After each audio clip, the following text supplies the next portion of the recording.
गाड़ी निकालो, मुझे ऑफिस के लिए देर हो रही है। ये ड्राइवर पता नहीं कहाँ मर गया है और ये नक्श वो भी पता नहीं सुबह से कहाँ है। काम के टाइम ना सब पता नहीं कहाँ मर जाते हैं। बड़बड़ाते हुए अनिका ने आईने में देखकर जल्दी से अपने बालों को एक और बार संवारा और पीछे मुड़कर देखा तो वहाँ ड्राइवर की जगह नक्श खड़ा था। अनिका, मैं वो रमनीक भाई ज्वेलर्स के पास तो गया था। लगता है तुम्हारे ये जो ज्वेलरी सेट है उसको थोड़ा टाइम लग सकता है, शायद 1-2 दिन और। सॉरी मैम, थोड़ा लेट हो गया। थोड़ा लेट हो गया? कोई काम तुम लोग से एक बार में क्यों नहीं होता है? पूरा दिन बैठ के टाइम पास करते रहते हो। मजा नहीं कि तुम लोग सब के सब ना एक जैसे हो, काम चोर। सॉरी मैम, आगे से ऐसा नहीं होगा। Sorry my foot. You better be on time tomorrow. ये कहने के बाद जैसे ही अनिका अपना बैग उठाने लगी तो नक्श अनिका की मदद करने के इरादे से बोला, अब मैं ले लेता हूँ। नहीं। नक्श चुपचाप खड़ा उसे कमरे से जाते देखते रह गया था। कुछ देर शांत खड़े रहने के बाद जैसे ही नक्श पीछे मुड़ा उसकी नजर टेबल पर रखी एक फाइल पर पड़ी। अनिका वो फाइल अपने बैग में रखना भूल गई थी। जब हड़बड़ाते हुए नक्श तेजी से अनिका की तरफ बढ़ा तो वहीं पास में सोफे पर बैठी अनिका की कजन भाग्या की नजर उस पर पड़ी। उसने नक्श के रास्ते में अचानक से अपनी टांग अड़ा दी। ओह माय गॉड, ये तुमने क्या किया?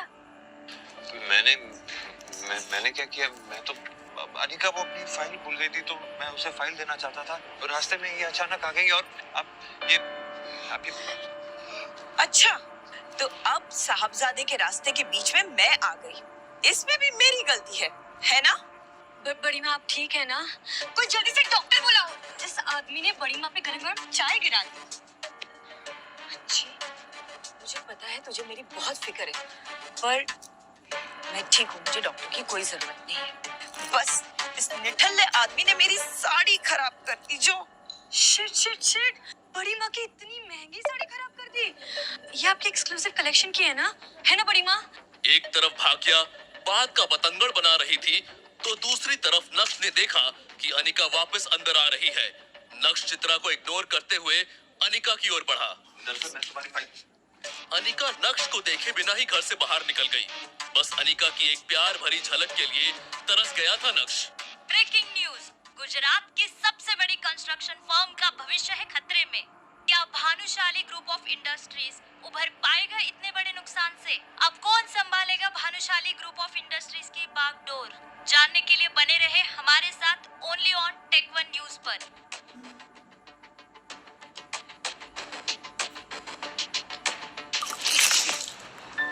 बेवकूफ, एक काम ठीक से नहीं आता, अब सीधे से चलना भी सिखाना पड़ेगा क्या तुझे? खड़े खड़े मेरा मुंह क्या देख रहा है? दफा हो जा मेरी नजरों के सामने से।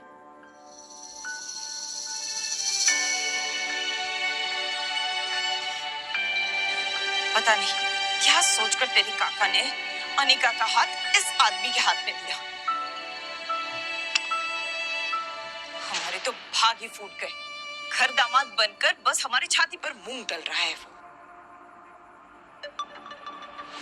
ये है सावेरी परिवार का घर।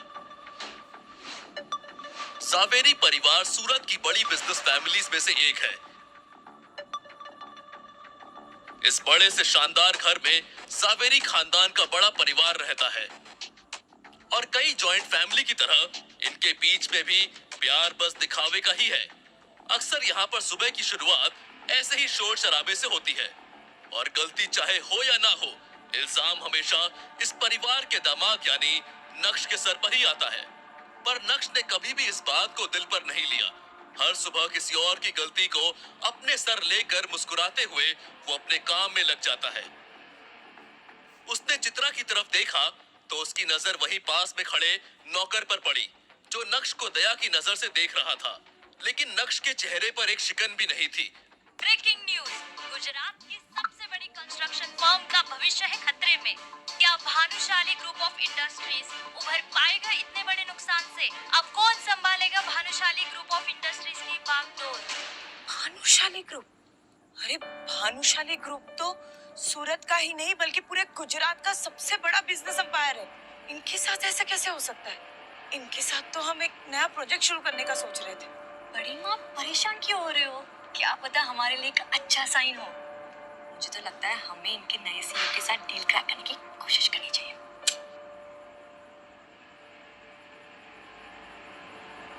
नक्श के चेहरे पर हल्की सी मुस्कुराहट थी जो उसकी आंखों की चमक को और बढ़ा रही थी।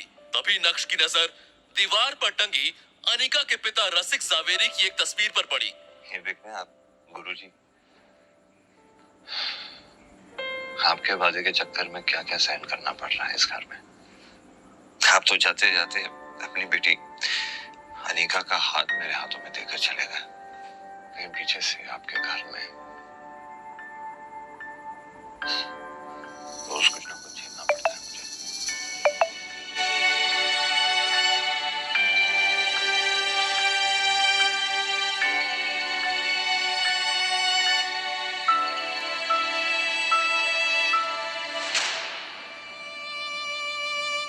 लेकिन मैं भी ढीठ हूँ गुरुजी। आपकी पत्नी चित्रा, उन्हें तो जैसे तैसे मैं झेल लूंगा, लेकिन मेरा असली मकसद आपकी बेटी अनिका के दिल में जगह बनाना है। उसके दिल में तो मैं जगह बना के ही रहूंगा। एक तरफ नक्श अपने गुरुजी से बात करने में लगा था तो दूसरी तरफ नक्श का मोबाइल लगातार वाइब्रेट कर रहा था, मगर नक्श तो अपने ही ख्यालों में गुम था, इसलिए उसका ध्यान ही नहीं गया और वो बाथरूम में शावर लेने चला गया। नहाते हुए भी नक्श के दिमाग में बस भानुशाली ग्रुप ही चल रहा था। नक्श इस बात से अनजान था कि उसके फोन पर किसका कॉल आ रहा है, लेकिन यकीन मानिए वो कॉल नक्श की पूरी जिंदगी बदलने वाला था। बस नक्श को फोन उठाने की देर थी। नहाने के बाद जब नक्श बाथरूम से बाहर आया तो उसका फोन दोबारा वाइब्रेट होने लगा, लेकिन इससे पहले कि नक्श को एहसास होता इस बार भी फोन कट गया था।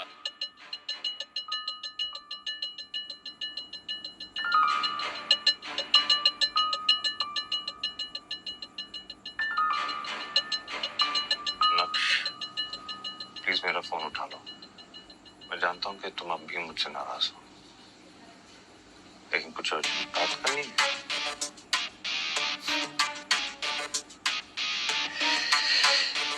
कमाल है, 2.5 साल लगे इन्हें अपनी गलती का एहसास होता है। ऐसे कई सारे मैसेजेस थे और उन सभी को पढ़ने के बाद नक्श ने अपना फोन बेड पर फेंका। अभी नक्श उन मैसेजेस के बारे में सोच ही रहा था कि इतने में उसी नंबर से एक बार और कॉल आया।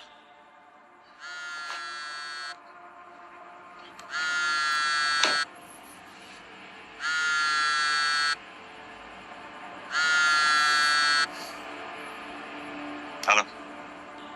और हेलो नक्श बेटा। Hello mister Yashvardhan. अपना नाम सुनकर वो बुढ़ा आदमी थोड़ा सकपकाया, लेकिन यशवर्धन ने फिर से प्यार से शुरुआत की।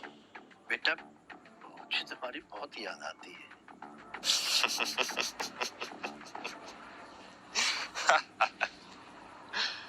वो क्या है ना मिस्टर यशवर्धन, आपकी बात की दाद देनी पड़ेगी, क्योंकि आपको 2.5 साल लग गए मेरा हालचाल पूछने के लिए। अब ख्याल है आपको मेरा? बेटा इन 2.5 सालों में एक एक दिन एक एक रात मैंने कैसे गुजारी ये मैं ही जानता हूँ। मैंने कैसे अपने आप को संभाला है मैं बता नहीं सकता हूँ बेटा। शायद मैं यही डिजर्व करता था। जो कुछ भी मैंने किया या मैंने अपनी आंखों के सामने होने दिया,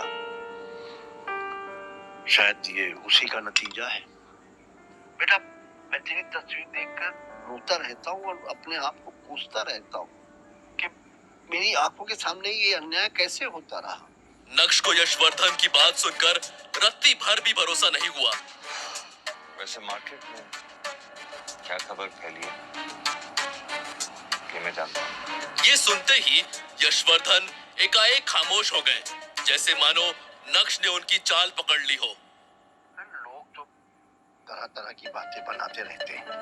इस बार उनकी आवाज में चिंता साफ सुनाई पड़ रही थी। बेटा मैंने काम की बात करने के लिए फोन नहीं किया, बस मुझे तेरी आवाज सुननी थी। मैं जानता हूँ तेरा दिल कितना बड़ा है, चाहे कितनी भी बड़ी गलती क्यों ना हो, तू अपने मन में बैर रखने वाला नहीं है। कुछ लोग ना अच्छे दिल वालों को बेवकूफ समझने की गलती कर देते हैं। और आप ठहरे यशवर्धन भानुशाली, आप तो ऐसी कभी गलती कर ही नहीं सकते। क्यों, सही कह रहा हूं? ये सुनकर यशवर्धन समझ गए थे कि उनका काम इतनी आसानी से नहीं पूरा होगा। आप लोगों ने जो कुछ भी मेरे साथ किया उसे माफ करके मैं आगे बढ़ चुका हूँ, लेकिन जो कुछ भी आप लोगों ने मेरे साथ किया उसे मैं कभी भुला नहीं सकता। तो प्लीज मुझे डिस्टर्ब करना बंद कीजिए, क्योंकि हमारा कोई रिश्ता नहीं है।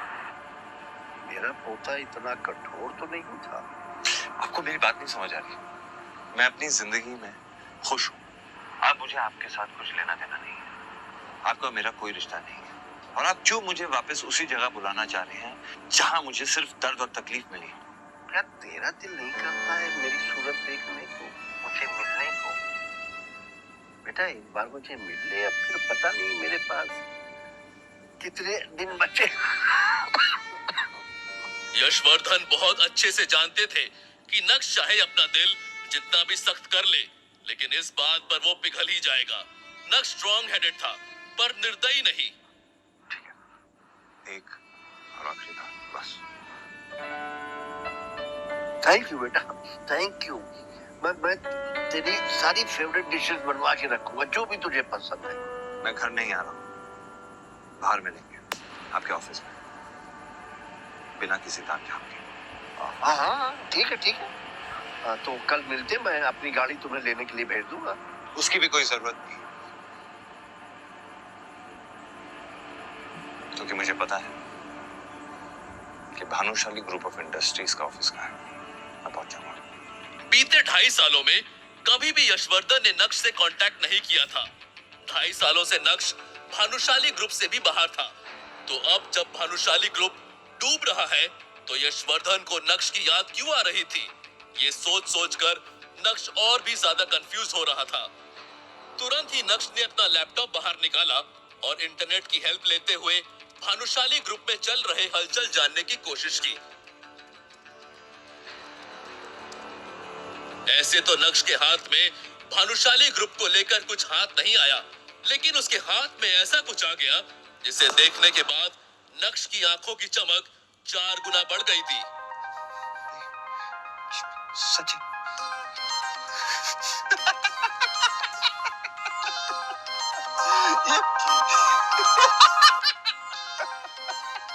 जोर जोर से हंसते हुए बिस्तर से उठकर नक्श पागलों की तरह नाचने लगा था। वो भूल गया था कि ये घर उसका नहीं है, वो तो बस इस घर का घर जमाई है। इस पागल को क्या हो गया? इसमें माता वाता तो नहीं आ गई? नक्श के हंसने की आवाज सुनकर चित्रा का दिल बाहर आ गया था। नक्श ने ऐसा क्या देख लिया था? आखिर नक्श इतना क्यों फड़फड़ा रहा था? उसके हंसने के पीछे का राज क्या था? यशवर्धन को 2.5 साल बाद नक्श की जरूरत क्यों पड़ी थी? क्या नक्श भानुशाली ग्रुप को डूबने से बचा सकता था? अगर हाँ, तो क्या नक्श बचाने वाला था? यशवर्धन और नक्श की मीटिंग में क्या होगा? जानने के लिए सुनिए Insta Empire, only on Pocket FM।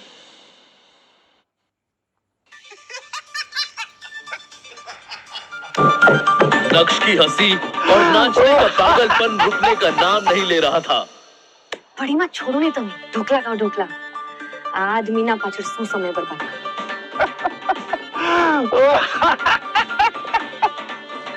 सुबह से शाम हो गई, लेकिन रह रहकर नक्श का पागलपन अभी भी जावेरी खानदान के घर में सुनाई दे रहा था।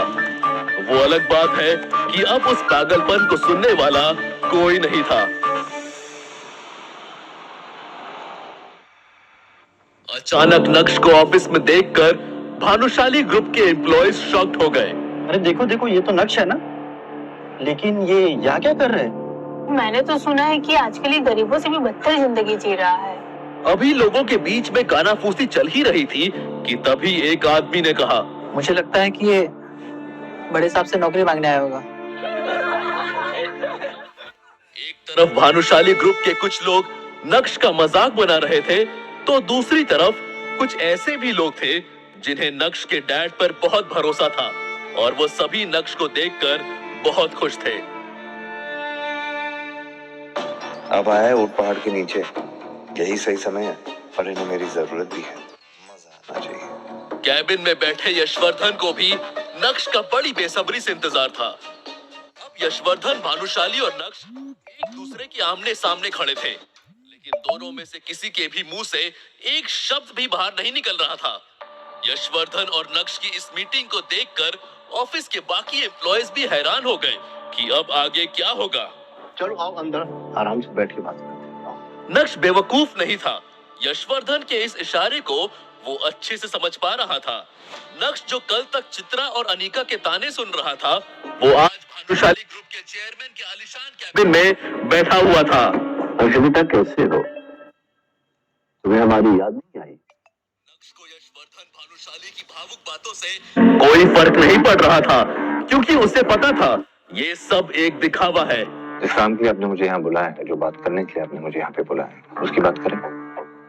ये सब बातें तो आप कल भी फोन पे कर चुके हैं, है ना मिस्टर भानुशाली? नक्श बेटा, तुम मेरे पोते हो और मैं समझ सकता हूँ कि तुम ऐसा क्यों करो। गलती मेरी है और उसकी सजा भी मुझे मिलनी चाहिए। और मैं तुम्हें बता दूं कि कई सालों से मैं हर रोज उस गलती की सजा भुगत रहा हूं। मिस्टर भानुशाली, ये बात हम दोनों अच्छी तरह जानते हैं कि ये सब बातें करने के लिए तो आपने मुझे यहाँ पे बुलाया नहीं है। तो प्लीज ना आप अपना वक्त जाया कीजिए, ना ही मेरा। जो बात करनी है कीजिए, वरना मैं निकलूं। नक्श, प्लीज प्लीज मत जाओ। इस भानुशाली ग्रुप को तुम्हारी जरूरत है, मुझे तुम्हारी जरूरत है। मैं चाहता हूँ अपने पापा की तरह तुम इस कंपनी को संभाल लो। क्या तुम अपने दादा को माफ नहीं करो? वैसे तो नक्श को बहुत गुस्सा आ रहा था, लेकिन उसके पास भी यही एक मौका था जहां वो खुद की जिल्लत भरी जिंदगी को बदल सकता था। यही सोचकर उसने अपने कदम पीछे ले लिए। मैं जानता हूँ बेटा कि कुछ सालों पहले मैं तुम्हारे पापा के साथ बहुत सख्ती दिखाई। अब मैं उस गलती को सुधारना चाहता हूँ। तुम्हारे पापा ने जिस कंपनी को जिस ऊंचाई तक पहुंचाया है, अपना खून पसीना एक करके, अब वो डूबने के कगार में। मीडिया वालों ने भी बात का पतंगड़ बना दिया, जिस वजह से हमारे क्लाइंट भी जाने लगे। नक्श ने अपने दादाजी को इतना लाचार और असहाय आज से पहले कभी नहीं देखा था। मगर नक्श भानुशाली ग्रुप के सीईओ दर्पण भानुशाली यानी अपने चाचा को बिल्कुल भी पसंद नहीं करता था। अपने दादाजी की बात सुनकर नक्श को उन पर दया आने लगी। ठीक है, बताइए मैं आपकी मदद कैसे कर सकता हूँ? मैं चाहता हूँ कि कंपनी तुम संभाल लो और अपने पापा की तरह इस कंपनी को चलाओ। तो आप चाहते हैं कि मैं ये कंपनी ज्वाइन कर लूं, मतलब अपने चाचा के अंडर काम करूंगा, है ना? लेकिन नक्श के यहाँ आने का मकसद कुछ और भी था। वो अपने दादाजी की बात में आकर किसी भी बात पर हाँ करने के लिए तैयार नहीं था। दरअसल दादाजी, बात आपकी कंपनी और आपके फायदे की है। तो ये रिश्ते नाते पछतावे जैसे शब्दों का इस्तेमाल नहीं करते हैं, इसे पीछे छोड़ देते हैं। आपकी मदद करने के लिए मैं तैयार हूं, लेकिन बदले में आपको भी कुछ ऐसा करना होगा जिससे मैं खुश हो सकूं, जिससे मेरे और मेरे पिताजी का खोया हुआ सम्मान लौट सके। ज्यादा कुछ नहीं करना है आपको, बस मैं कुछ शर्तें आपके सामने रखूंगा, आपको उसे स्वीकार करना है, कबूल करना है, और उसके बदले में मैं आपकी मदद करने के लिए तैयार हूं। सिंपल। शर्तें? अब तुम अपनों के आगे शर्तें रखोगे? इस दुनिया में रहना है तो दुनिया के तौर तरीके से ही बात करनी पड़ेगी, और शायद इसी में मेरा फायदा है। वो कहना कि आपको मेरी जरूरत है, मुझे आपकी नहीं।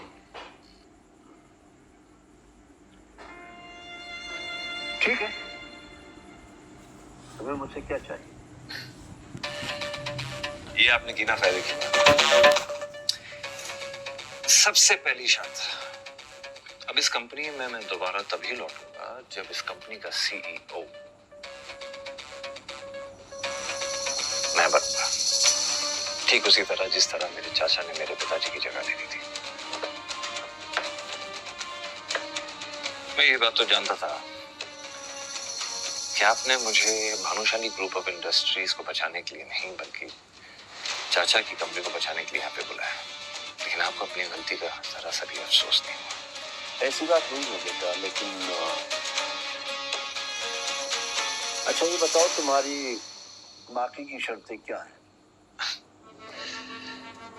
मेरी दूसरी शर्त यह है दादाजी कि इस कंपनी को मैं तभी ज्वाइन करूंगा जब इस कंपनी में काम करने की मुझे पूरी फ्रीडम मिलेगी। इस कंपनी में कितने पैसे आ रहे हैं, कितने पैसे जा रहे हैं, सब मेरी जुरिस्डिक्शन के अंदर होगा। सब ये समझ लीजिए कि अब ये कंपनी मेरे हिसाब से चलेगी। तुम्हारी शर्तें सुनकर लग रहा है कि जैसे कि तुम मुझसे कोई बदला ले रहे हो। मौके के दस्तूर को नक्श अपने हाथों से नहीं जाने दे सकता था, इसलिए आज कठोर होकर उसने दिल की सारी भड़ास अपने दादाजी के सामने बाहर निकाल दी थी। और किस्मत देखिए, आज समय भी नक्श का साथ देता हुआ नजर आ रहा था। नक्श का ये रूप यशवर्धन ने पहली बार देखा था। उन्होंने तो नक्श को बहुत सीधा साधा समझा था और उन्हें लगा था कि नक्श से बात करना बहुत आसान होगा, लेकिन मिलने के बाद उनकी सोच पूरी तरह से गलत साबित हुई थी। शायद उन्हें भी समझ आ गया था कि नक्श को सब पता चल गया है। वैसे क्या पता चल गया है, उसके लिए आपको थोड़ा और इंतजार करना होगा। मैं नहीं जानता कि तुम्हारी इन शर्तों से तुम्हारे चाचा पर क्या गुजरेगी, लेकिन मुझे तुम्हारी शर्तें मंजूर हैं। अगले हफ्ते से तुम भानुशाली ग्रुप के सीईओ की पोस्ट पर ज्वाइन कर सकते हो।